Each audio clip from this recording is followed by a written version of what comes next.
catch up to see what Dave Palumbo is doing in India. I created Species Nutrition with one mission in mind: to provide bodybuilders and serious athletes with no-nonsense supplements that work. I put my name and reputation on every bottle of Species Nutrition products. If you want to be your absolute best, join the evolution. Standing here with my good friend Bruce. Standing here with my good friend Bruce from Legendary Foods, and they have done it again. I guess we're back. I don't know what happened, Chris. I'm trying to run more commercials. Nothing's happening. I am in India, and this is Heavy Muscle Radio. And we're pre-recording this a little. I'm here with the technician, Chris Aceto. I don't know why the other commercials didn't run, but I guess the powers that be who run the AI internet nowadays don't want to run commercials. So we're going to go right into the show. Know how food is and how the hotel is and how it compares to your food and hotel in Qatar. So it's I'm like 10 and a half hours ahead of you, I think, I believe. I'm in Mumbai, India. And I just was, I got to tell you, I've gone to India now 3 times. First time wasn't such a great time because I tore my quad. But the last 2 times, I got to tell you, the Indian bodybuilding community is really special. They really, really appreciate, people who have accomplished things in bodybuilding, and they really roll out the red carpet. Every place I've gone, they have bands playing. I feel like when Ramy goes home to Egypt, Chris. By the way, Ramy is supposed to be here somewhere in India. I'm supposed to see him tomorrow, I think. Do you think that? No. Do you think that Ramy's going to compete anymore? Not at the Arnold, I don't think. No. I hear him hinting at a comeback, though. Is that did some? I think he put up some posing footage, right? It's in the cards. It's in the cards. He'll tell you that. It is in the cards. Have you been talking to Ramy? I've spoken with him in the last month. Really? Does that imply that if Ramy did make a comeback, that you might be involved with it? Possibly. He's training. I mean, it just, he's training and he's eating good, and I know he's got a travel schedule, and I know he's got a visa issue. That's about the extent. What's his visa issue? Because he never had a visa issue before, did he? Well, that was pre nuclear war in Gaza. Oh. I thought the Egyptians usually don't have trouble getting visas, though. Well, yes and no. I mean, in the past, no, but sometimes, politics changes everything. I mean, you would think, logically guessing that seeing that Tabani just got his visa. Right. So, and of course, Hadi got his visa. Yeah. That he might not have an issue, but I don't know I don't know all the details. And some people, in bodybuilding, we've talked about it often. Some people have bigger issues than others in terms of a little bit harder time getting visas. I think that a Ramy comeback would add a lot of excitement to the Olympia lineup if he ever decided to throw his hat into the ring again. I don't know how he would do because he's been off out of the scene for quite a while, but size-wise, he certainly wouldn't have any problems. Yeah, well, George may prep him. Who knows? Dr. George Farah. Or Hani. I understand you've seen both George and Hani. I didn't see George. I did see Hani Rambad, though. He is out here in India as well. He has an EVA gym booth, and we were talking. He actually asked me, he said, who do you think won the Olympia? I said, Derek. And he's like, you're the only one who thinks that. I said, well, all the guys that were sitting next to me in the front row thought that, too. I said, Chris and John Hansen and Rich Gaspari and Ian Valier. I said, who did you think won? He's like, Hadi. I said, did you help Hadi? He said, only the last couple of weeks. So I guess Hani, even though he was retired, he actually did do some coaching of Hadi, but only when he came out to stay with him. So he wasn't coaching prior to that. Yeah, just translating at that point. Right. Yeah. So I mean, I don't know. I don't know if that means Hani's going to be coming back as a coach. He seems like he's over coaching because he says it gets him too stressed out. And I told him, I said, you don't even need it anymore. I said, you got a business. Well, why would you even want to stress yourself out at all? Yeah. You know? But, I guess these guys are begging him to come back. We might see, maybe we'll see an Andrew Jack, Chris Aceto versus Hani showdown at the Arnold. I said to Hani, I said, I asked Hani if Nick Walker reached out to him because Nick has fired pretty much every coach out there. So I mean, there's not that many left. And he said, "Oh no, he's like a lot of people contacted me." I said, "Does that mean you're going to come back to coaching?" And he didn't want to commit to anything. So that's a very odd way to answer the question. Has Nick Walker reached out to you? A lot of people have. Yeah. I guess he was implying that a lot of people wanted him to come back to coaching. So the answer is Nick has not. But go ahead. I don't know what I couldn't interpret what he was referring to. But all kidding aside, Hani and I did have some good conversations. We were, aside from the bodybuilding, talk. We sometimes when I talk to him about like family life and just in general, I have better conversations. Bodybuilding, and I always tell people this, like there's a lot of guys out there that I argue with, like we argue with Sean Ray and Bob Ciccarillo. But at the end of the day, when we don't talk about bodybuilding, I can sit down and I can eat a meal with them and put bodybuilding aside. Professionally, what we don't agree on has nothing to do with real life. I want to see everyone do well in life.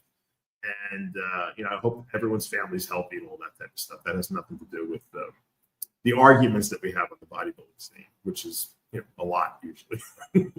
we don't agree with a lot of what everyone else out there does agree with.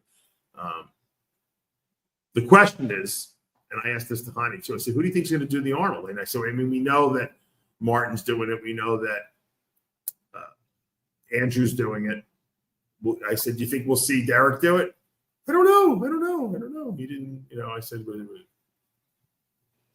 what do you think? Have you gotten any word from Derek on the Arnold? No, I haven't. But I mean, like I said, Andrew's I do know for the people I know doing it, right? The actual people who said, I am doing the show is Martin and Andrew. I don't know of anyone at the moment who said, I am doing the show. I mean, we're less than 16 weeks out now. So, I mean, really, people would have to make some sort of a commitment at this point. I can't even believe, Dave, that you just said we're like 16 weeks out. In my mind, it's like... It's crazy, but it'll before we know it, it'll be here. That's how fast these things go. Go online and check the hotel rooms for Columbus. Like right now, they're probably like $169 for that weekend. But if you get closer, they go up to like $588 for like the Hampton Inn. It's not even, you can't even get a room when we get close. So if you guys want to go to the Arnold, I'm telling you the secret. I know I don't like to give these secret texts. It always screws me in the end, but go book a hotel room now. Do not wait. If you wait till after New Year's, you're not going to get a hotel room. I think what I'm going to do, Dave, is how you have the option, no credit card required, 100% refund. I'm going to book at like 300 rooms, and then once they're booked fully, on a different website, and mark those $118 rooms up to $390 or $490, like the actual hotel will as we get closer. Real estate guys, you can do like Airbnb amount, hotel rooms. I will say this though, the Chiru Expo that he set up, because this is the Chiru Classic, where I got to take my hat off to the guy. I'm sure there's people. I know there's people out there that don't love Chiru. I always got along very well with him, and he's always been very respectful to me. But he did a great job on this expo. I'm telling you, it's VIP all the way. It's red carpet for the athletes. He has food backstage. He has like beautiful bathrooms for the competitors. He did a really good job, and the booths all look like they're $1 million booths. Like he has equipment companies there, and he has nutrition companies there. I'm there obviously with Alpha Elite, which is my exclusive distributor in India. So if it doesn't come from Alpha or Elite, it's not real. So they're my just distributor there. So all these companies have tremendous booths there, and it's really well set up. And I was very shocked because the last time I came out here it was very small. That was like 10 years ago, or a little even more than that. So he's grown the show into something that's unbelievable. And tomorrow, unfortunately, I'm filming this today on Saturday night because tomorrow I'll be leaving directly from the show to go to the airport. We won't have time to film, but the pro show is tomorrow. The classic physique and the men's physique, and they get some good Middle Eastern bodybuilders and Indian bodybuilders in the show. So it should be a good show. Obviously, I don't think this is an Olympia qualifier, but it will be a point qualifier. So you'll be able to build points up towards your Olympia qualification with this show. And I think I'm giving out some trophies or something like that, or doing some kind of promotion tomorrow. So, but I will say this: I've gone to like 4 or 5 different gyms since I've been here, and every gym I've gone to, Chris, they've had a marching band there. They've been playing drums and doing all kinds of crazy intros for me. I feel like I'm like in the Macy's Day Parade every time I show up. Did you post any of those up? I haven't. I'm taking footage. I'm going to put up a whole video of it. Send me. I would like to see it. Yeah, no, you'll get a kick out of it. If I come, Dave, I don't like the tambourine, so they can't play the tambourine. They can. Well, I did put up something. Let me see. This was a couple that came to to one of my 2 days ago. Came to something that we were doing, and then they came back and they brought me they printed out the picture. And they wanted me to sign it for them. And they bought me this leather coat. You see that leather coat I'm wearing? Yeah. That was a gift from this couple. So, which I thought was really nice, Now you wouldn't have gotten that in Long Island, Dave. A free leather coat. No. They love you if you leave the country. A band, right? Does not. Yeah. Hold on. Hit. So this is when I arrived at the Cheru Expo, or this was at the booth, and then. This is when I pulled up to the front. Here, let me see if I can play it. You have the band playing? Very nice. I don't know if you hear the background. See them in the back? And they sprinkled rice on my head, Chris. It's like a good luck thing. And they put one of those little red dots between my eyes, those red little bimbies that people wear. She's about right there where I paused. She's about to put the red dot between my eyebrows here to open up my third eye and to give me good luck. And then she sprinkles rice in my hair. I'll start the video. You'll see.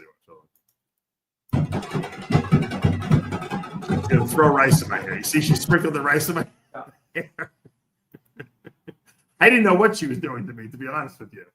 But it was very nice. It was a lot of pomp and circumstance, and I felt I felt like I was important for a few minutes there. But yeah, the Indian people, they're very, very respectful. I got to be honest with you. Every time I go there, I always get very good response, and which makes me want to go back. Which is important. What did I want to show you? What else did I want to show you? Here's my picture with Hani. Hani Rambod. And Ryan Terry was the men's physique Olympia champ, was there. Take a picture with him. Like I said, I haven't seen Ramy yet, but we'll see Ramy probably tomorrow. I was going to ask him how the fishing boats were going, but I imagine he's been doing more fishing since he's not really competing lately, huh? I don't know what he's up to, really. You'll have to sit down. This was one of the gyms I went to. That was really good. That's why I went to a gym every day. I went to this place called Rewind Fitness. Really nice. It's a little video of us. You see they got a marching band here. They do flowers.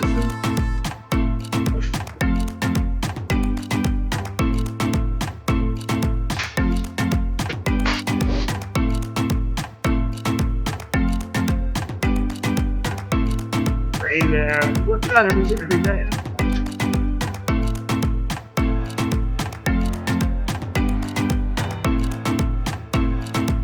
every gym I go to has like a full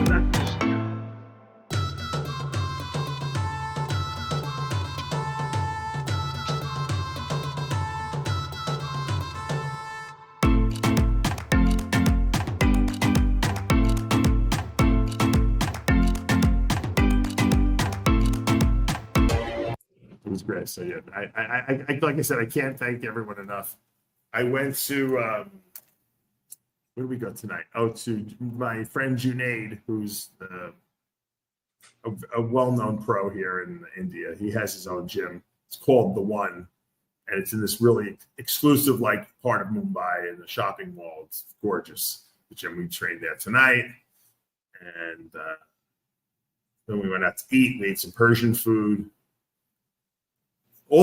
I love Indian food, and I love all international food. When I go to other countries, Chris, I could eat. I'm very lactose intolerant, but if I'm in another country, I could eat cheese. I can drink milk.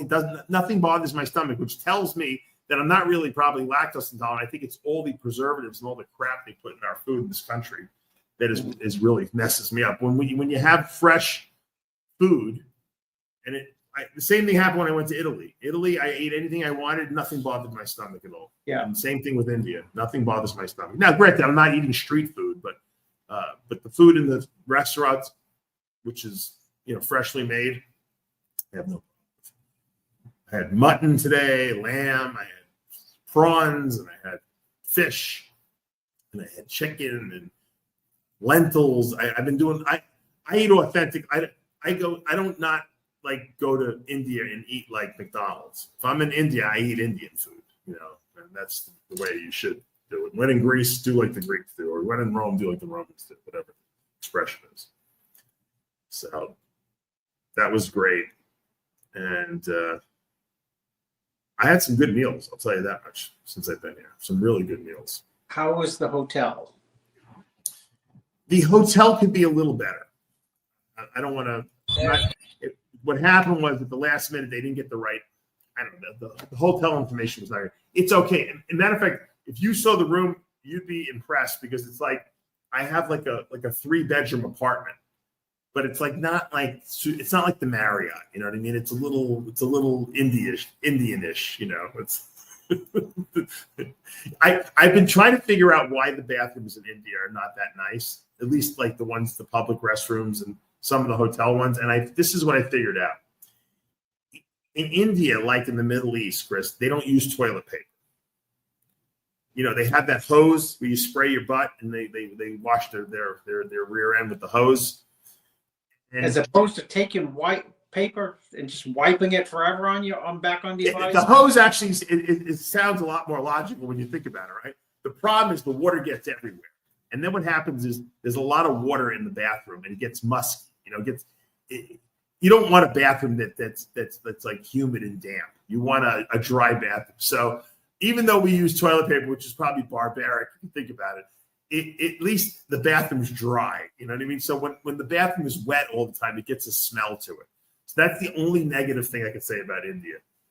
Steve, these are I have to do like I'm an anthropologist. Don't I have an anthropology mind. I have to do like an anthropology. Can I tie it? Can I tie it to my properties? I have a 3-unit, and in the bathroom, on the first floor, the second floor, and the third floor. I can date when we're done with the show. I'm gonna show you the bill. It's ridiculous. The bathrooms are on top of each other. Right.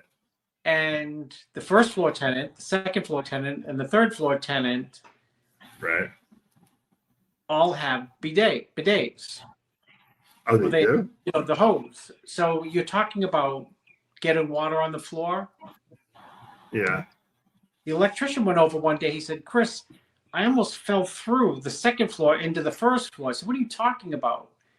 He said, the wood is so soft over there. He said, I don't know what's going on. So the water was getting everywhere. I'm talking for years. I didn't know because nobody ever calls me. I mean, they live there. Right. Same people 10 years. I sent someone over this week, Dave. They had to replace the bathroom floors, not just the subfloor. I mean, like reinforce the The joists, really? the third, the second, what you're saying, water gets everywhere and it rotted out the floors. Wow. Yeah, that's so. There is something to say about toilet paper. It saves the floors. Preserves your floors. The thing that I love about India though most, and I've talked about this in the past, it's those little like cars. Now in like Mumbai, they don't really have the ones where they pull them with. In Delhi, they have the people that pull the cars. I forget what those are called. But Rickshaw. in what are they called? Rickshaw. Like rickshaws, right? You love those, Dave. Yeah. Here in Mumbai, they're called tuk-tuks because they drive. They're motorized cars. We were forced to take a tuk-tuk, Chris, because first of all, there's no, just for you guys who don't know, there's no traffic laws here in India. There's no stop signs. There's no traffic lights. Everyone just drives. And I got to tell you, Chris, because I'm going to be honest, I actually enjoy it a little bit because I have no patience to wait for anything. So it's like first come, first serve. Like everyone just goes. And there's motorbikes. Palumbo style. And there's bicycles and there's cars and everyone is fighting for the same 3 lanes. And there's cars coming the other direction at you. And it's a miracle. I'll tell you why it's a miracle. I haven't seen a single accident. I don't know how these people do. All they do is lean on the horn. It's horns everywhere. I don't know. And no one crashes into each other. I don't know how they do it. It's unbelievable. You have to be super alert. But when you get tired or you have to be so alert that you can't crash, as opposed to like it's like they get used to it, right? They get used to it. There was this girl, and she was a good-looking girl too. She was getting on her little motorcycle scooter she had, and we were waiting for a car forever. I'm like, "You want to give me a ride back to my hotel?" She's like, "Sure." And then I realized that she was going to go the opposite way into traffic, and I'm like, "That's all right. I'll pass on that." I'm going to show you some pictures first. Let me show you the tuk-tuk ride I took. Hold on. I put a little footage up here. Hold on. In my Instagram. This was just. All right. Against my better judgment, we're in a tuk-tuk. I just told you that you have to be out of your mind to take one of these. But then again, we don't have any time, right? To wait. Yes. We don't want to wait for anything else. So against my better judgment, we're in a tuk-tuk. And there's very little barrier preventing me from falling out here. But, I'm going to hold on for dear life here. I'm going to save you. I'm your savior. Suresh had his arm around me. Yeah. But I had to, I had to do it just for you guys because you guys would never believe that I'm in one of these here. Don't try this at home, whatever you do. That was insane. That's funny. Right there. Yeah, believe me. I have more footage I'll put up when I do our YouTube video version of this thing because I took a lot of footage. There's some absolutely insane lunatics like driving out there. But like I said, I don't know how they do it. No one gets hit. But I will tell you, there's so much traffic there that it makes New York City almost look like they don't have traffic. And everything's open, Chris, till like, midnight. There's still people running around like it's the middle of the day there. And you know how I'm late for everything? I think you and I have discussed this before. For some reason in my brain, I think that everything takes 10 minutes to get to. So if I have a doctor's appointment that's 20, 30 minutes away, I leave 10 minutes before because I don't know why in my brain I think everything takes 10 minutes to get to. In India, they're at least a half hour to an hour late for everything. So I look like I'm on time in India. In India, I'm early. So if they say, we're going over to the expo in 45 minutes, be ready, I'll go down, in 50 minutes downstairs and no one's there. Not for another 10 or 15 minutes. So no matter how late I am, they're always later than I am. So if I lived here, I would be early for everything, even though I'm still 10, even though I wait till the last minute to do everything. Because no one's in a rush in India. When I tell you no one's in a rush, if you expect something to be done on time, it will never be done on time here, ever. And everyone knows it here. No one even like pretends that they don't know it. They all know that the Indians just take forever to do anything. And it's probably why they're so relaxed here, No, you're probably right. You know. It's there's no stress here. People think it's a high stress environment. It's really not. No one's in a rush to do anything. And, So how long, Dave, to get back? so I leave. Yeah, I leave at like 1 a.m, like on Monday morning, and it's like I think it's 6. It was 14 hours here, but it's 16 hours to get home. I guess because the jet stream. But speaking of jet stream, have you been seeing all these? I think they just came out with a movie too about UFOs.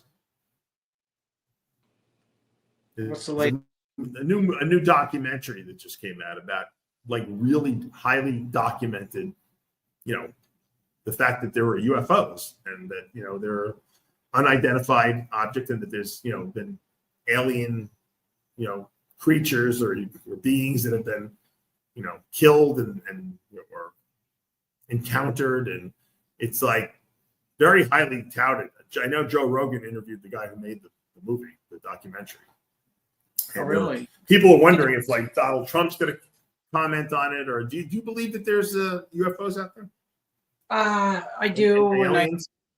I do, because I don't believe anything. I mean, I believe the Epstein files, JFK, all the conspiracies. I believe so. UFOs, for certain. For You certain. think that they're slowly trying to bring this stuff to light? That's really that they've known for years now. Called slow walking it. They're gonna slow walk it. Yeah, I think so. So people are comfortable with it, That's what I think. and then It's crazy though. Think about it. I mean, if Joe Rogan's pretty astute on that stuff. He doesn't just come out with stuff that doesn't have any meat behind it, as they would say. I don't know. I think we're going to be, over the next couple of years, we're going to find out stuff that we never knew. So all the rumors and all the conspiracies that people did, but you were discredited. You said something like you thought you knew. Yeah. Right? Yeah. I think we're living in interesting times, to tell you the truth. But hold on, I want to. Maybe, Dave, if you could get a UFO, you could be back in Cape Coral in like 6 minutes from India. There you go. That's right. The ticket probably be cheaper too. Hold on. I'm going to show you this picture. I want you to tell me what you see here. Hold on. I took this tonight on the way back. I see NASA on a UFO. Hold on. What do you got for me, Dave? Look at it. What do you see? I see a circle. Circle. Do you see the motorcycle? The twins there, from the Guinness Book. All right, so I'll explain what you're seeing. There's a motorcycle with a man on the front, which you see the green sleeve. The black shirt is the wife, who's holding on to the father, with one arm, and in the other arm she's got a baby girl. Oh, I did. No helmet on. I couldn't even see that, but I knew you were going to say it. I hope you believe me when I was going to say, what's there, baby? Chris, the baby was sitting on her lap. She's holding the baby with one arm, and they're riding a motorcycle, and the baby has no helmet, nothing on. And you know what? I bet you no one gets hurt. No one ever gets killed. It's a miracle. Dave, it's an absolute miracle. Listen, we have to. I'm bad parenting if I take my 5-year-old on his tricycle if I don't have the elbow pads, the helmet, the knee pads. Yeah, they'll come and take away your kid from you, right? If you don't do that. Look at, you want to see even better? Look at this one. 3 guys on a motorcycle, right next to the car, driving at 40 miles an hour. Look at the guy in the back. The 2 guys in the back have no helmet, nothing. They're just sitting on the back of this motorcycle. Chris, this is just one of a million different things that it's unbelievable what I'm seeing. in this place. They have an OnlyFans page too, I think, Dave. You don't need a helmet in Maine. You don't need one in Florida either, but you don't. But you're not allowed to have 3 people on a motorcycle. You don't need a helmet in Maine for a motorcycle, but your 5-year-old needs a helmet for a tricycle. It's ridiculous. I know it's ridiculous. Dave, I swear I made you swear on your mother's grave. Yeah, earlier. Yeah. My mother's grave, I've been out with he's 6, but when he was 5 on that tricycle with no helmet, and people stopped to tell me he should be wearing a helmet. Are you serious? Oh, Get serious. unbelievable. I'll tell you this, and I know a lot of people have been asking me, and so I'll give you guys a little sneak peek, or not sneak peek, a little teaser. Everyone, every time I go to a foreign country, Chris, what do I usually do? One of the things I usually do that people really enjoy. Look for the Zambons, the little Zambon. I look. I try to find whatever anabolics are available here in the country. If I go to Mexico or if I go wherever I go. So the last time I was in India over the summer, I went into a pharmacy and I saw what I showed everyone what's available there. So this time I said, you know what? I don't want to go to a pharmacy because they don't have as good a selection. I want to go black market, like what's available to the actual bodybuilders. And I met this guy who, knows someone who's a dealer there and has his own brand.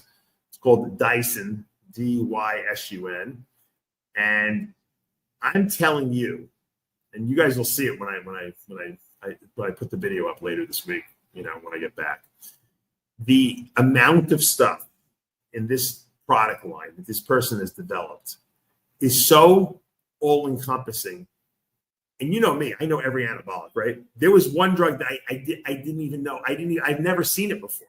It was How do you know? I knew it was, but I'd never seen an actual ampoule, like a bottle of it. You know it's real? How do you know it's real? The only question to ask. Now, yes. Now, what I did say was I don't know if any of the drugs are real because I didn't test any of them. But I will say that one of the guys who was there when I was doing it was on the stuff, and he looked, and he's a pro, and he was going to be competing, this on Monday in Japan, and he looked really good. So I have to assume some of the stuff, at least that he's using, was 100%. From what these guys tell me and where it came from and how they made the stuff, it seems very likely that the brand that this whole thing that they did put together was legit. Matter of fact, they had testosterone suspension. When was the last time you saw suspension? 6 weeks ago. Who has more, this guy or Ted Dixon? But you know what the funny thing is? Yeah, it's hard to get nutritional supplements in India than it is drugs. Isn't that the weird? Yeah. We can't get. They're theoretically illegal here, but everyone seems to be able to get them, no problem. Yeah. No one really cares about it.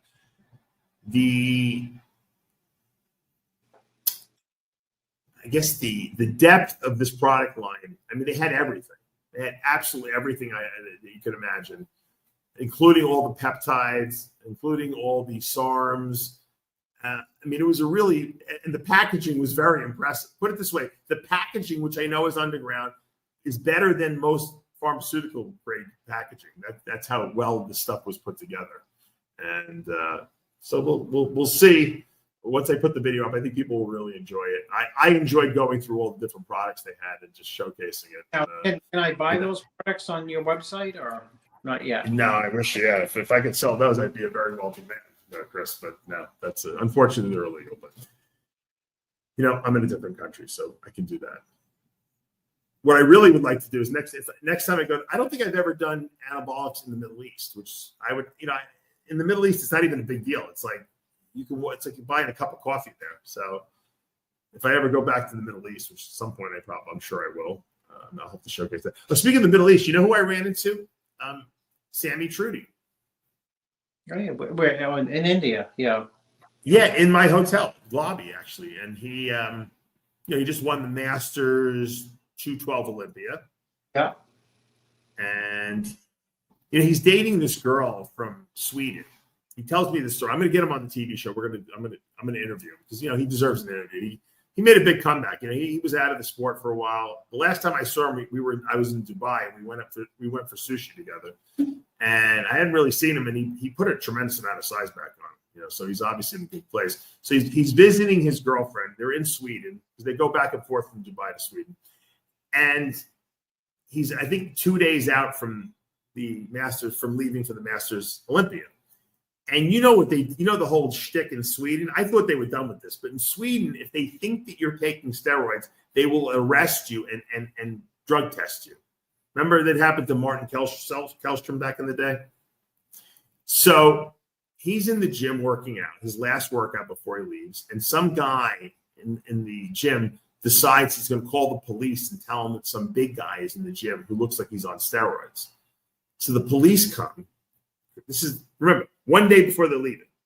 Police come, they arrest him and the girlfriend.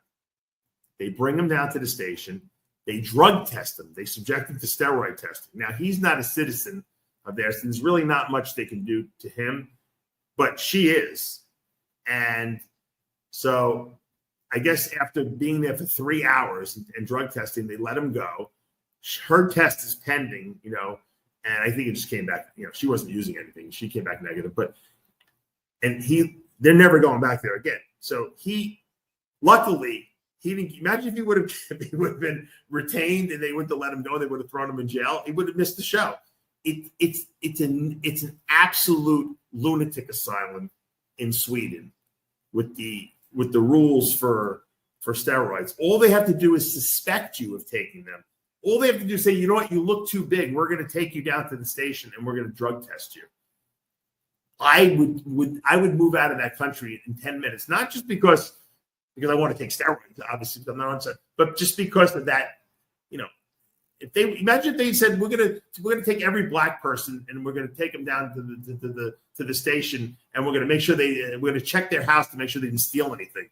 Think about the racial discrimination, lawsuits that would go on. I mean, only bodybuilders get victimized like this, and the government can get away with that, right? No one thinks it's a bad thing. Only us bodybuilders think it's bad, right? But they're profiling people that are big, and they're actually against their will. They've done nothing wrong. They're taking them to a police station, and they're drug testing them they have no choice. It's the most insane thing I've ever seen. That must be a very, very uptight society if that's where they choose to provide any remote source of energy policing. It says an enormous amount about their society, and not in a good way. No, not That's at all. A humongous broad brush of a statement, but do you really need to be trying to figure out how big you think so-and-so's arms should be with or without anabolics, and other people are being negatively impacted and affected because their arms are big because they could be on anabolics from India? It's insane. It's insane, Chris. It really is. And I really felt bad for Samir, what he had to go through. But you know what? It's still happening there, and they're still profiling anyone who looks big. And I don't know why anyone would even want to work out there. I would just leave the country at that point. I mean, it's like it's insane. If you remember, when that happened with Martin. Yeah. The most beloved pro probably in bodybuilding, the guy with the most impeccable reputation, Jay Cutler decided not to go to Sweden. Well, that's right. You're right. Jay did cancel his trip. You're right. I forgot about that. His statement was apolitical. It was dead on. It was in his best interest. And essentially he said, you could call it up somewhere. It was like, there's a lot of things going on, and Unfortunately for people who set this up and, were expecting me to come, I can't honor this commitment, and I honor all my commitments, but under the circumstances, I can't honor the commitment that I've made. So it's batshit crazy. Yeah, because no one's immune from it. And, even if you go visit there and you go work out in the gym and someone reports you, because evidently there's a lot of snitches there who like to turn people in. Why, I have no idea, but, Well, Dave, if you can't express yourself through your physique, you cannot express politically in the country. You could not say something, because that's more offensive. That would be more offensive to other people than actually just trying to keep some washboard. Right. Can you imagine Ramy walking into a gym in Sweden? Oh my God! They'd probably shoot him. They shoot him with an elephant tranquilizer. Probably. Yes, they would shoot him dead. They would just shoot him and say. You remember the scene from, what was that movie, Old School? We don't want the difference between test in males and females to be too out of whack. So, Dave Palumbo, your test level is a little bit too high. Toxic masculinity. You have to stay. If you remember that movie Old School, I don't know if you saw it. Will Ferrell got shot with a trank gun. Like, there was enough tranquilizer to take out an elephant, and they show him like in slow motion falling into the pool. Like, that would be Ramy. They nail him with the trank gun, and they take him down to the police station and drug test him. Oh, wasting time on stupid things. Well, maybe they can call them. Isn't George Farah a lawyer? They probably can get him to help. And then he could testify as a doctor too, and give them his medical advice, his medical opinion as well. He's the ambassador to the country, I believe. I'm not... Oh my God! So that's that. Yes, so Samir's here, obviously, and he's looking really good. Trying to think who else I ran into. Sharu is doing great. Like I said, they got. I think he's running all the NPC shows down here too. He told me like he's got like something like 30 shows or something like down here. I'm going to tell you, Indian bodybuilding is kind of reminding me of what bodybuilding was like in the United States, like in the 1990s. And I always said this: India is like 20 years behind America. So whatever we did 20 years ago, that's where they're at now. Like in the 90s, India was like remember the 70s where everyone was into running, the running revolution. Yeah. Like that was India then. Now they're just getting into bodybuilding. So like everyone's like competing now there. Everyone wants to work out. Everyone's looking for the best supplements. That's why, the Species Nutrition line is going to do very well in India, because there are a lot of athletes that want the high quality supplements. Whereas 10 years ago, that wasn't the case. And so Sharu went from having one show, 12 years ago, 13 years ago, and now he's running the whole NPC in India, and he runs these amateur Olympias or whatever they call it, Sharu Classics, where they're giving pro cards out, and they're running pro shows and associated with this. So there's a big boom in bodybuilding, and the big boom, what's associated with it is a thirst for knowledge. And everyone wants to learn what the right way to do things are, how to eat properly, how to train properly. These are the questions I'm getting from all the guys that are coming up to me. What am I doing wrong? And Chris, what the number one, let me see if you're pretty smart. You're the technician. What's the number one mistake that all these guys here in India are making? In India? Yeah, the number one reason that no one's putting on muscle. Train too much. Well, that's one of them, but that's not the main reason. What do you think? Think about the Indian culture in general. Incomplete proteins. Yes, they just don't eat enough. They eat twice a day. They take the right drugs, and they work out, most of them, pretty well. And they like to take pre-workouts and supplements and creatine and all that stuff, but they don't eat. They eat 2 meals a day. And they don't understand why they can't gain any muscle. And you know what the answer is? The number one answer when I ask people, why do you only eat 2 meals a day? What's the answer you think I get? Probably culturally acceptable. I'm not hungry. Oh, And I try to explain, look, I've said this. This is anyone listening to the show. This is the advice I'm telling you. Eating is not a luxury item when it comes to bodybuilding. It's a job. And if you miss 1 meal a week, you erase all the progress you made from the entire week. So 1 meal a week, missing 1 meal a week can erase everything good that you did the whole week. So think about it. If every single week that goes by, you miss 1 or 2 meals, you make no progress. So the hardest thing in bodybuilding, and I think, Chris, you had this problem too, is making sure that you eat all your meals every day. And in the off season, it's a lot harder because a lot of times you're not hungry because you're eating so much food. Pre-contest, most people get all their meals in. That's why a lot of guys gain muscle during a pre-contest period. But the truth is that you should really be doing your growing in the off season. But if you're missing meals, that's the number one reason why you will not grow.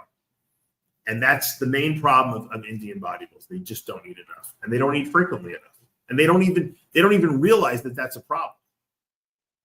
So, and this was a very small field study that I did, Chris, over the last 4 days or 5 days. But I've had so many people come up to me and ask me the same question, and now I know what the answer is. I'm like, how many times do you eat a day? Twice? They're like, how'd you know? I said, because all you guys eat twice a day. I said, don't you guys realize that you need to eat a lot of protein? They're like, well, we're eating the protein at the 2 meals, But I said, well, your body can't store protein.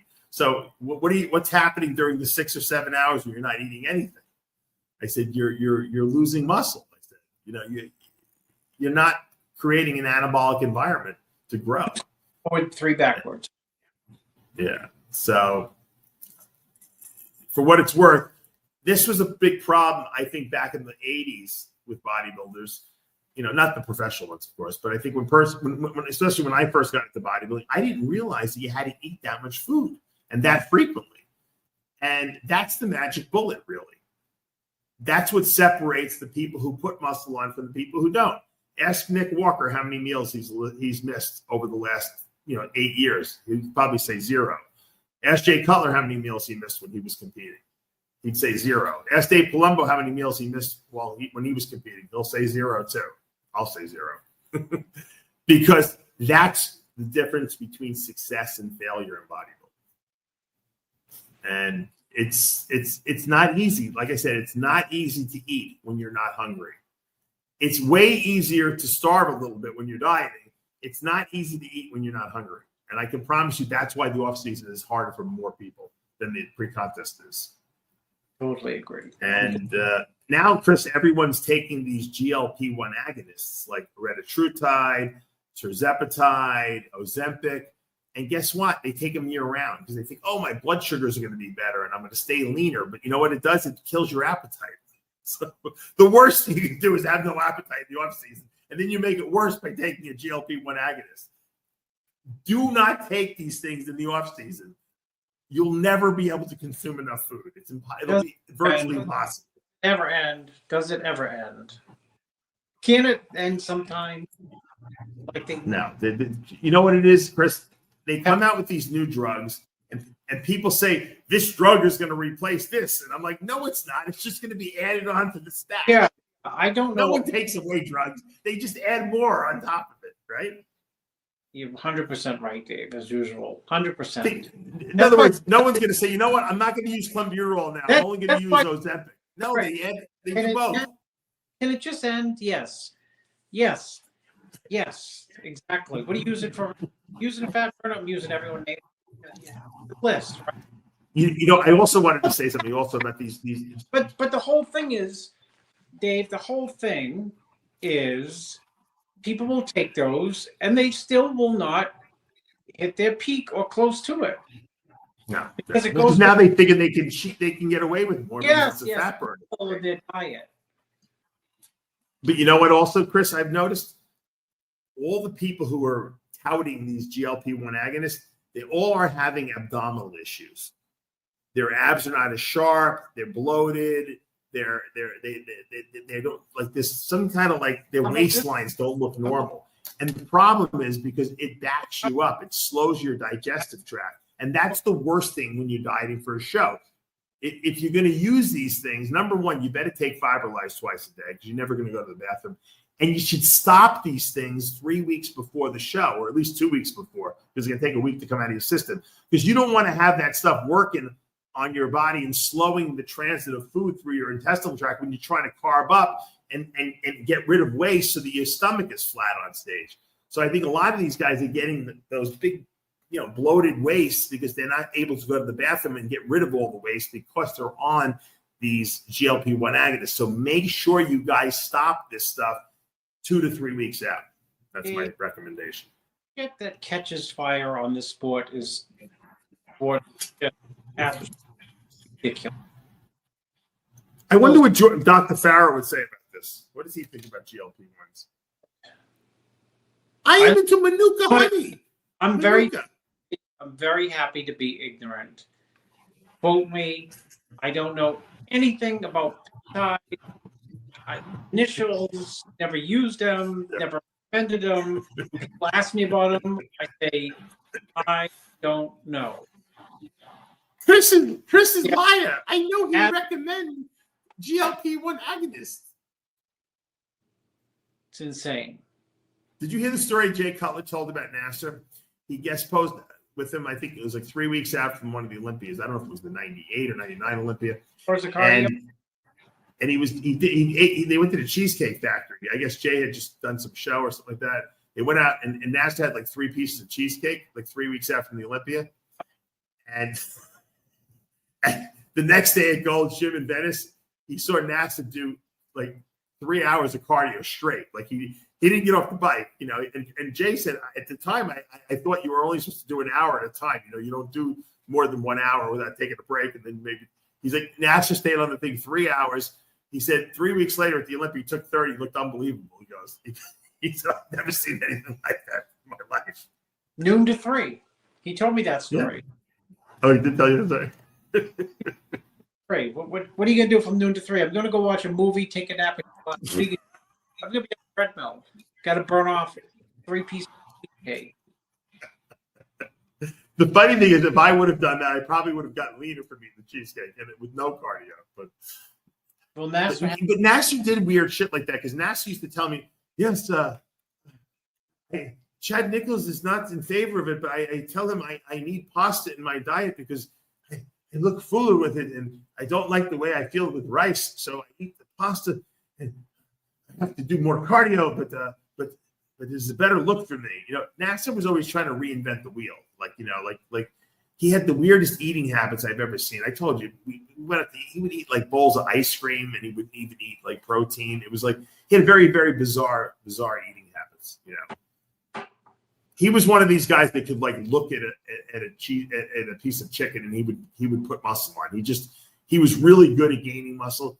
I think he had to work very hard to get lean. But he would do the work. You can't take it away from him. The guy was always in shape. He would always pull it out at the last minute. He could always pull it out at the last minute. The last 4, Nasser know how to turn it 4 weeks out. No, I know. Yeah, because I would see him like sometimes. I guest posed with him a few times, and I'm like, I'm leaner than this guy. He's got the Olympia in a few weeks. Hey, he's got 7 weeks, right? Yeah. I'm thinking, I'm leaner than this guy. How is he going to be in shape for the Olympia? But he always was. Like I said, I never saw him out of shape. So he must have done some extreme things at the very end, I guess, to get himself in shape.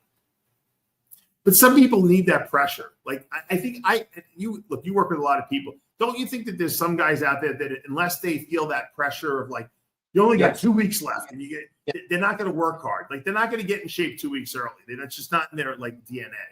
They got to be within. They just can't be sloppy 7 weeks to go. You know what? Weeks. They're not 16-week dieters. Right. And not motivating. It's only when it comes down to like a period of time where it clicks in their head. Okay. And they'll do the work. You can take them 3 hours of cardio. They'll do it, but they don't want to do it for 16 weeks. They want to only do it for like 4 weeks. That kind of thing. So I know a lot of girls that like that. They would rather do 3 hours of cardio a day for the last 4 weeks than do 45 minutes a day or an hour a day for 12 weeks. Yeah, it suits their mentality and their mental better. Pretty soon. I was talking to some guy. I don't want to mention his name at the expo, and pretty soon he's convinced pretty soon that there won't even be coaches anymore. AI will be better than the bodybuilding coaches out there, and will be giving better advice. So people will be using AI for their coaches, for their prep. People will just upload their pictures every twice a week, and Chat GPT will tell them how to change their diet and what to do. Do you believe that? Because he said Chat GPT is, the AI will be smarter than the smartest guru. Not smarter than me. No, I don't think so. The problem is that humans don't respond like robots do. Yeah. Let me say this.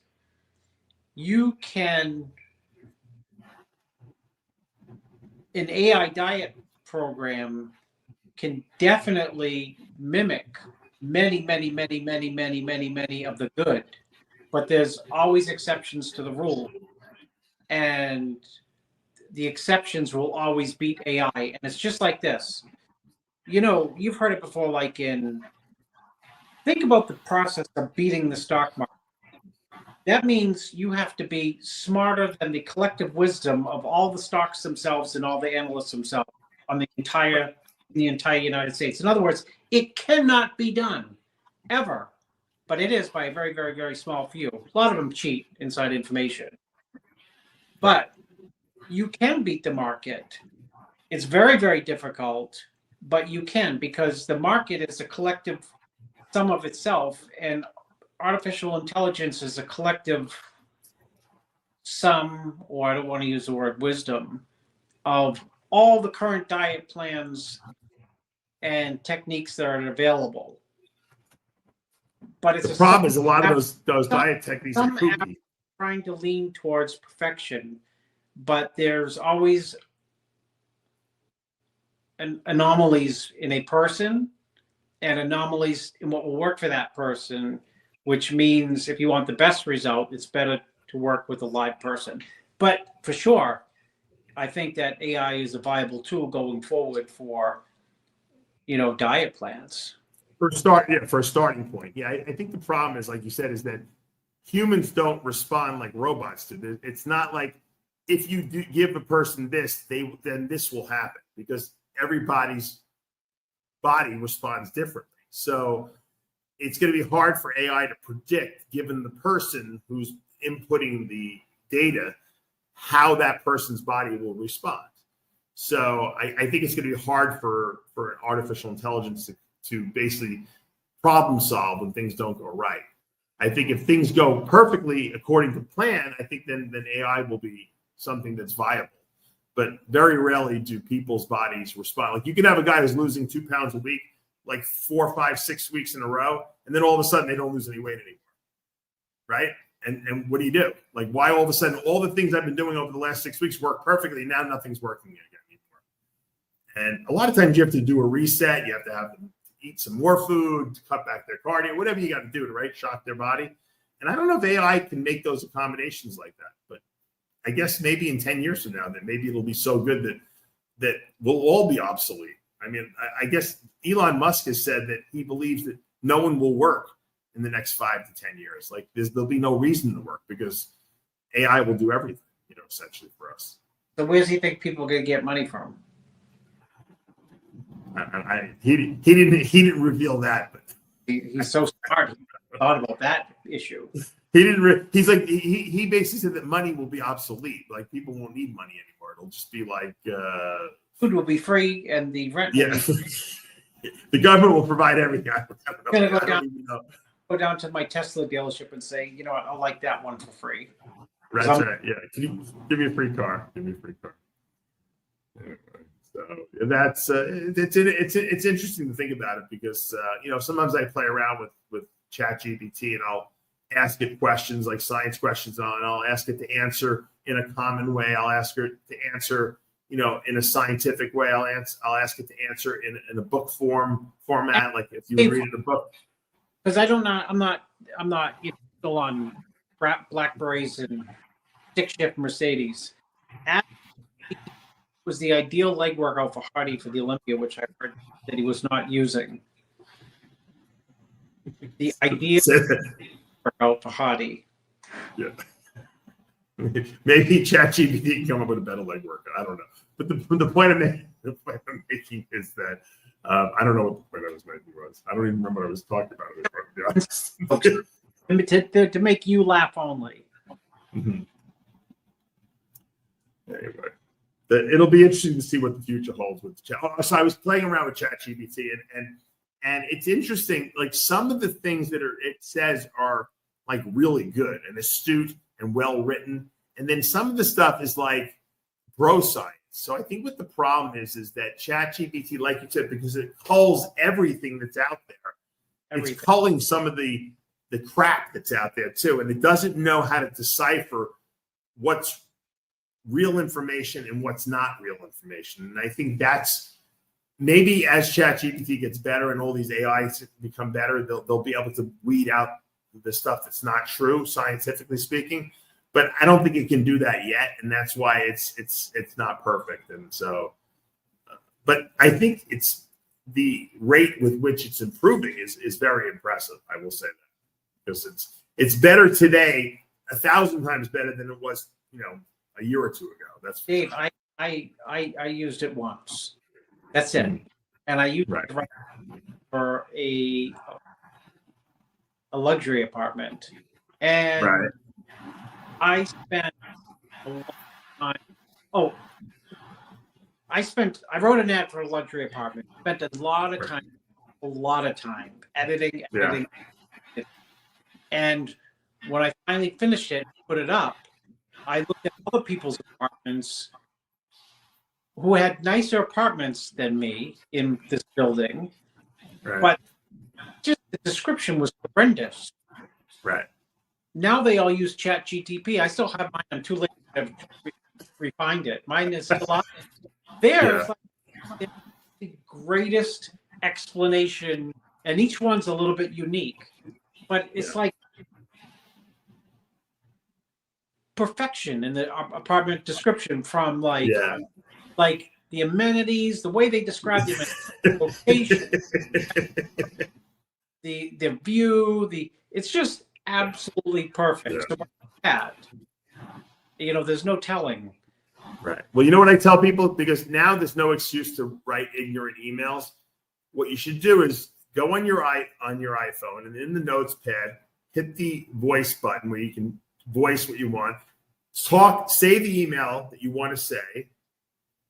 Save it. It'll print out. It gives you all the text. Copy that and put it into ChatGPT and say, write this as an eloquently written email. And it will, in 3 seconds, turn it, all the garbage you just spewed out of your mouth, it will sound like Shakespeare wrote it, and then send that email, especially if you're dealing with an employer or any legal, lawyers or anything like that. It will save you so much time, having to sit there and try to write this thing out in an intelligent way. And a lot of people don't even have the skill to do it in an intelligent way. So I think for people who are like trying to get jobs and trying to impress, people, you should have ChatGPT clean up your writing, because it does it in seconds. It's unbelievable. And I can't even imagine what it's going to be like in 5 years. So we'll see. All right, let's wrap this up. I got to get some sleep. I got to go back to the expo tomorrow. Big day at the Cheru Classic, and then I'll be flying back at like 1 a.m. For now, though, Chris, we are out of time. As we say every week with Heavy Muscle Radio, the truth hurts. Dave Palumbo signing off from Mumbai, India. See you next week.